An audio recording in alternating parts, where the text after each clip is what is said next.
my covenant generation to generation. And here is a sign of it.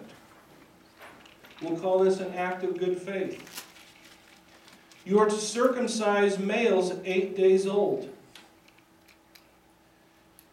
and their descendants, slaves who are born in your household, and slaves bought from a foreigner. Any male who refuses is cut off. He's broken the covenant. The covenant is a binding and solemn agreement. So, here God and Abraham enter into a binding, generational, solemn agreement. The purpose is not to oppress through torts, but it's to demonstrate to God the acceptance between God and His separated people of their partnership through an act of good faith. Then God renamed Sarah, and He blesses her in Genesis 17, verse 16. She is to give birth to Isaac. Abraham asks God to allow Ishmael to receive the covenant, but God tells him that He's blessing him instead with many descendants, 12 princes, and He will make him a great nation. This is a promise without a need for formality. Yahweh brings Sarah into the partnership with an act of good faith, a new name, and a prospectus that she will be given a son. God tells Abraham, Isaac will be born in 1 year. It's a prospectus update. It's an act of good faith. Let's all turn to Luke 7.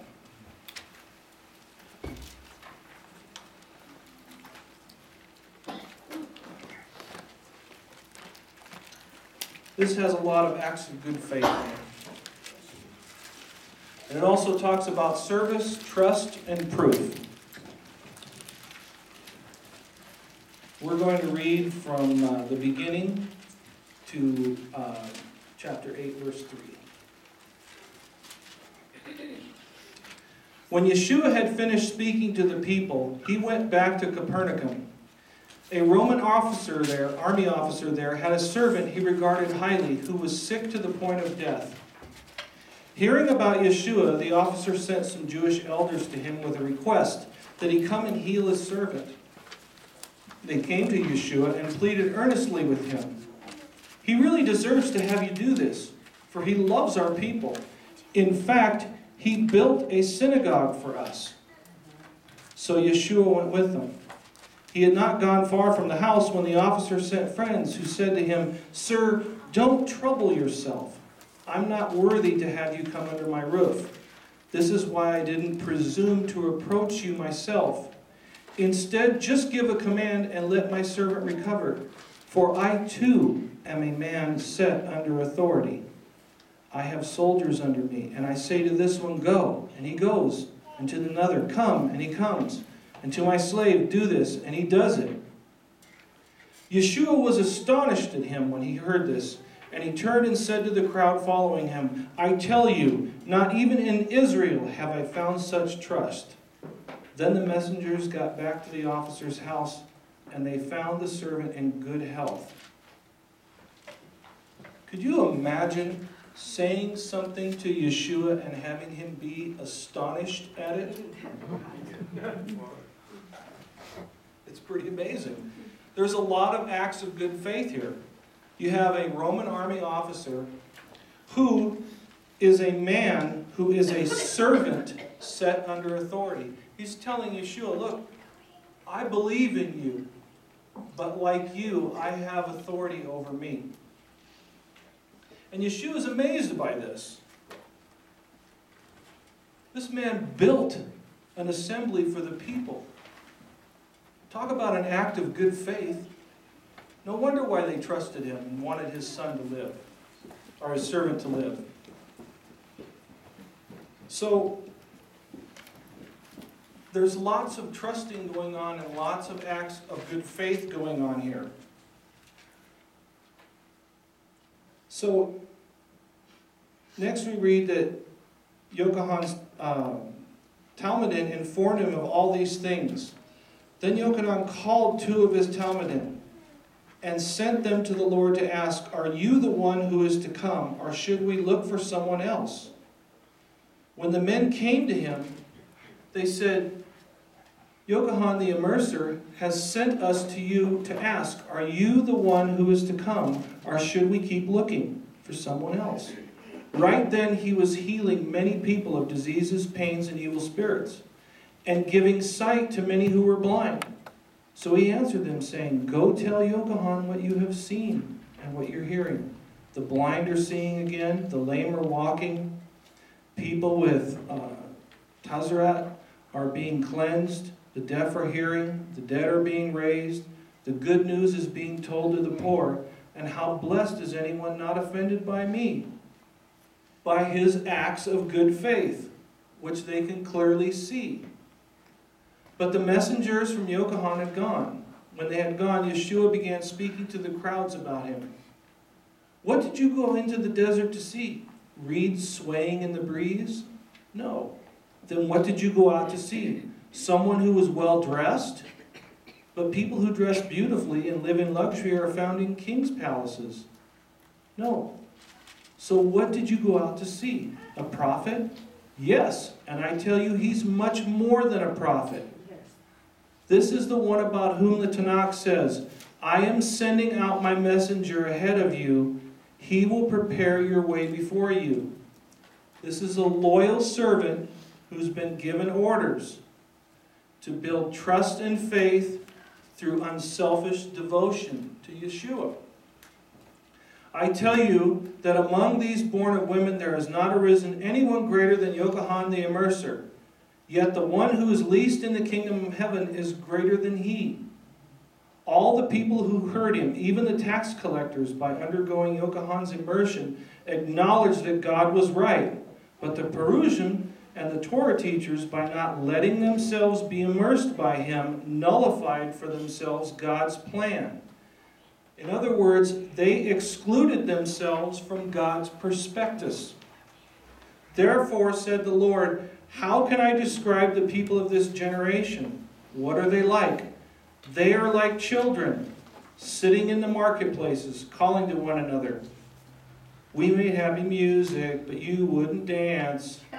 We made sad music, but you wouldn't cry." In other words, nobody listens, nobody listens. "For Yochanan has come not eating bread and not drinking wine, and you say, 'He has a demon.' The Son of Man has come eating and drinking, and you say, 'Aha, a glutton and a drunkard, a friend of tax collectors and sinners.' Well, the proof of wisdom is in all the kinds of people it produces." In other words, not all of them are very wise. One of the Perusian invited Yeshua to eat with him, and he went into the home of the Perusian and took his place at the table. A woman who lived in that town, a sinner who was aware that he was eating in the house of the Perush, brought an alabaster box of very expensive perfume, stood behind Yeshua at his feet, and wept until her tears began to wet his feet. Then she wiped his feet with her own hair, kissed his feet, and poured the perfume on them. This is an act of good faith. When the Perush who had invited him saw what was going on, he said to himself, "If this man were really a prophet, he would have known who is touching him and what sort of woman she is, that she is a sinner." Yeshua answered Shimon, "I have something to say to you." "Say it, Rabbi," he replied. And now he gives him a parable. A certain creditor had 2 debtors, and one owed 10 times as much as the other. When they were unable to pay him back, he canceled both their debts. Now which of them will love him more? Shimon answered, "I suppose the one to whom he canceled the larger debt." "Your judgment is right," Yeshua said to him. Then turning to the woman, he said, "Shimon, do you see this woman? I came into your house. You didn't give me water for my feet, but this woman has washed my feet with her tears and dried them with her hair. You didn't give me a kiss, but from the time I arrived, this woman has not stopped kissing my feet. You didn't pour oil on my head, but this woman poured perfume on my feet. Because of this I tell you that her sins, which are many, have been forgiven, because she loved much. But someone who has been forgiven only a little loves only a little." Then he said to her, "Your sins have been forgiven." At this, those eating with him began saying among themselves, "Who is this fellow that presumes to forgive sins?" But he said to the woman, "Your trust has saved you. Go in peace." So her trust was an act of good faith.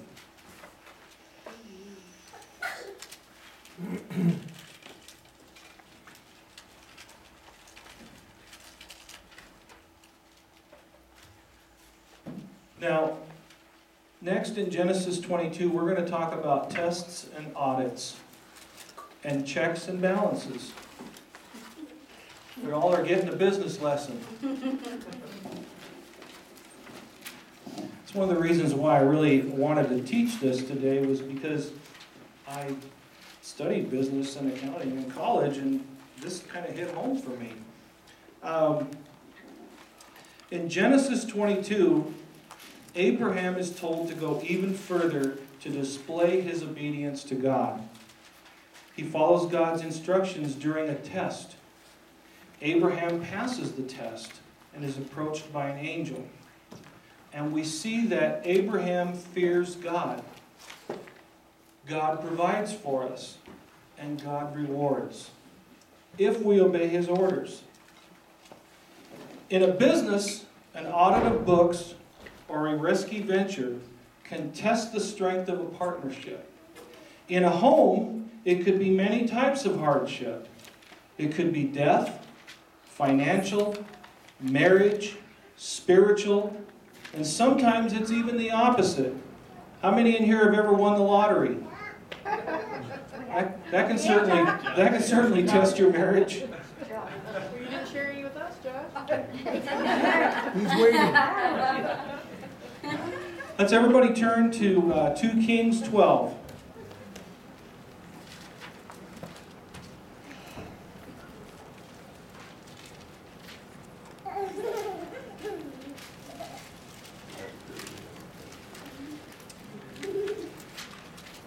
Now in 2 Kings 12, we're going to find out about separation of duties and checks and balances and tests and audits. All right here in 17 verses. When Joash was 7 years old, he was 7 years old when he began his reign. It was in the 7th year of Jehu that Joash began to rule, and he ruled 40 years in Jerusalem. His mother's name was Tivziah from Beersheba. Joash did what was right from Adonai's perspective throughout the lifetime of Jehoiada the Cohen, who instructed him. Nevertheless, the high places were not taken away. The people still sacrificed and presented offerings on the high places. Joash said to the Kohanim, "All the funds for sacred purposes, which are brought to the house of Adonai, the half-shekel tax, the taxes on persons in a man's household, and the offerings anyone voluntarily brings to the house of Adonai. The Kohanim are to receive from whoever personally makes contributions to them, and they are to use these funds to repair damaged parts of the house, wherever damage is found." But 23 years into the reign of King Joash, the Kohanim had still not repaired the damaged places in the house. So King Joash summoned Jehoiada the Cohen and the other Kohanim and said to them, "Why aren't you repairing the damaged places in the house? Therefore, you are no longer to take money from those who contribute it personally to you. You must hand it over to be used for repairing damage to the house."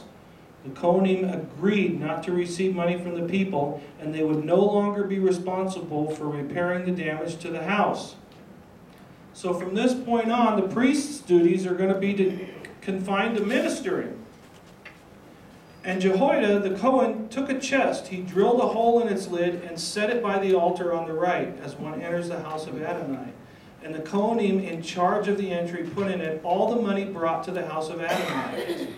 When they saw that there was a large amount of money in the chest, the king's secretary and the Cohen Haggadol, the high priest, would come up and count the money found in the house of Adonai and put it in bags. Then they would give the weighed out money to those supervising the work in the house of Adonai, who would use it to pay the carpenters and construction workers doing the work in the house of Adonai. These would be the masons, the stone workers, timber workers, stone, and everything else needed for repairing the damaged places in the house of Adonai. But none of the money brought to the house of Adonai was used to make silver cups, snuffers, bowls, trumpets, and other articles of gold or silver for the house of Adonai, because they gave the money to those doing the work, thus restricting its use to repairing the damage in the house of Adonai.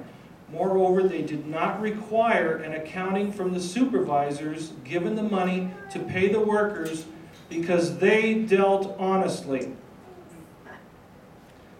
Money from guilt offerings and sin offerings, however, was not brought to the house of Adonai. It went to the Kohanim.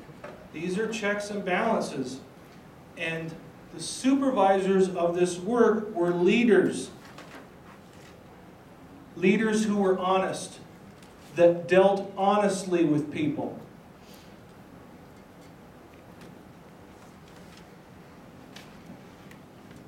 In Genesis 24, we see how a home where God is present and His rulings obeyed creates the environment for His miracles to be done. Abraham obtains a bride for Isaac. Here, a loyal servant is given orders that he obeys. Prayer is given. Signs are manifested. And there's a test, which produces trust. And through dutiful, unseen devotion, the Lord's work is done. Isaac's given a wife.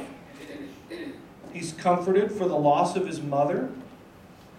And the covenant with God can continue, because the nation of Israel will be created.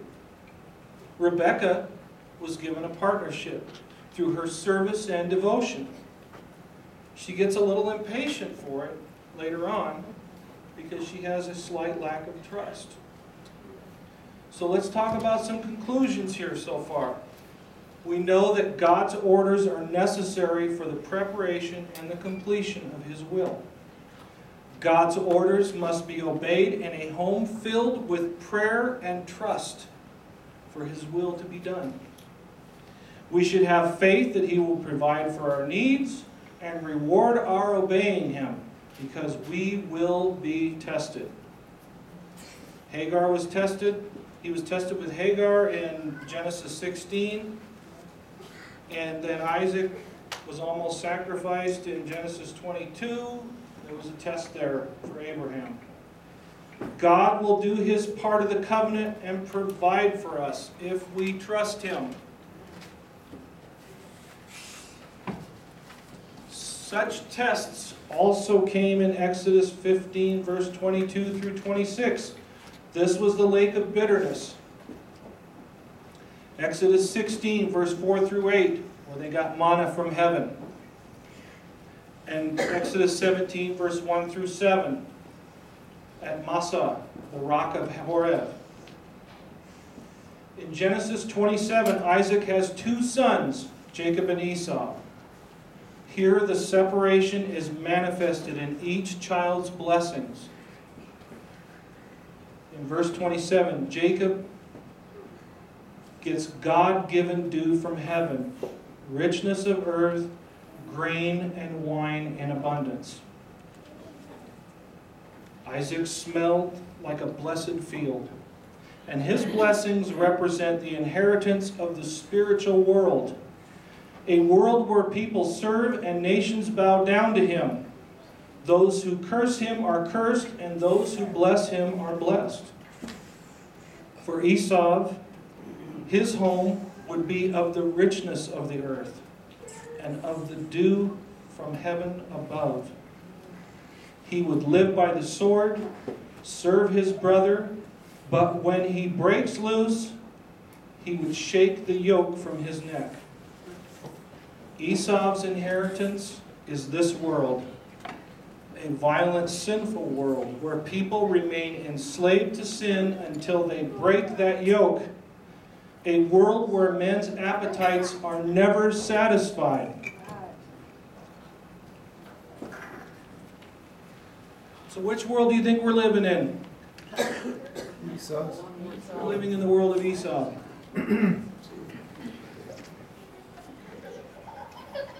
So here are some more conclusions. We remain part of this world until we separate from it and begin following the law in preparation for the spirit world. But it's not enough just to obey the law. Our hearts must be devoted to Him. And we must recognize the promise that the life we choose to live in this world has none of the everlasting reward of the next world, the heavenly kingdom. However, the life we choose to follow in this world has everything to do with our acceptance into the kingdom. Before we can get there, we need an agreement. We need terms. We need testing for obedience. We need faith. And we need devotion to God. Let's go to Genesis 28 here next.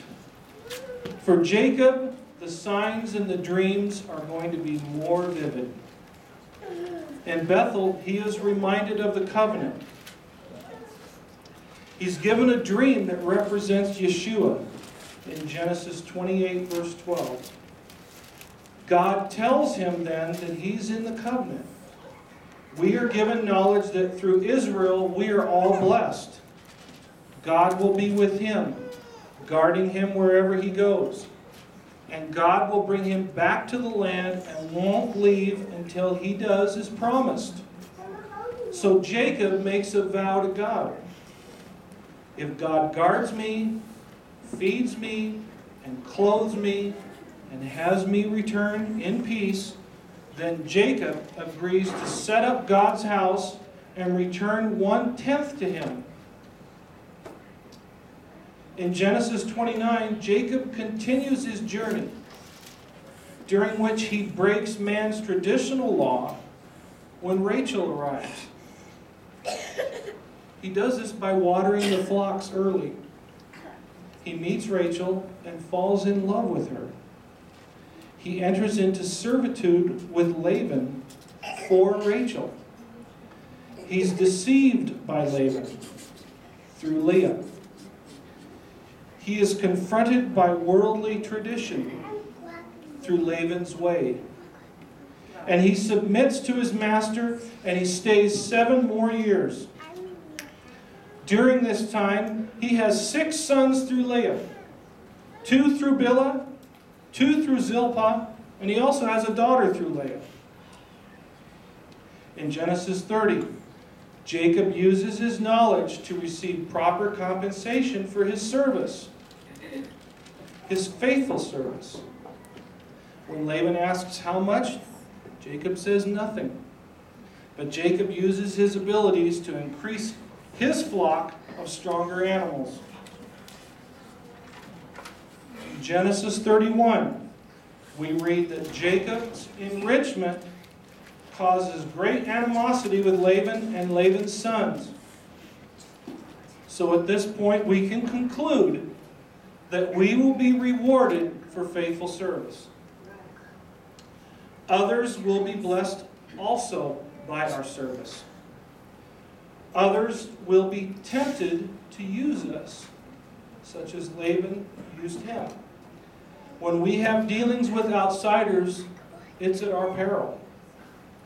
But God will protect us from damages, and God will increase our wealth. But we must follow His orders. We must separate and honor the commitments of our fathers. Jacob leaves without telling Laban.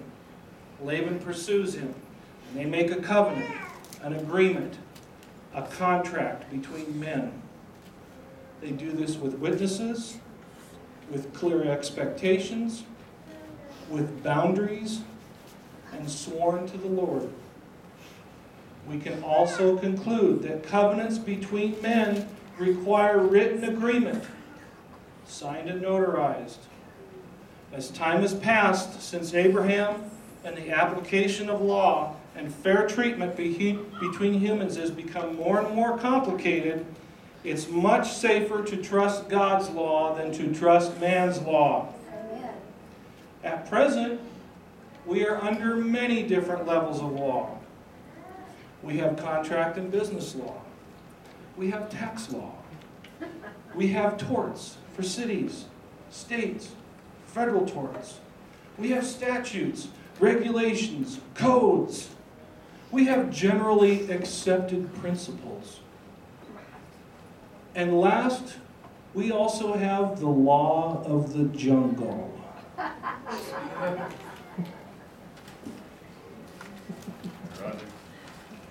law of the West out there. It keeps getting more and more complicated, with new laws being instituted every day, and newer ways for man to cheat his fellow man. But really, are any of these man-made laws going to apply, let alone guarantee us entry into the heavenly kingdom? Moses presents Yahweh's rulings to the people. So now, what do those rulings represent? Loving God and loving others.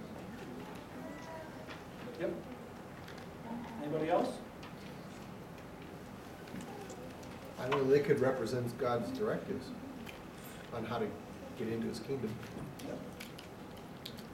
Anybody else? How about this?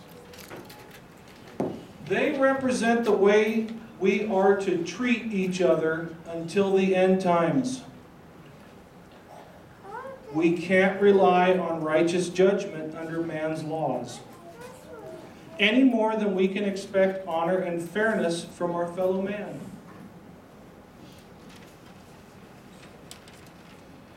Now, in this section,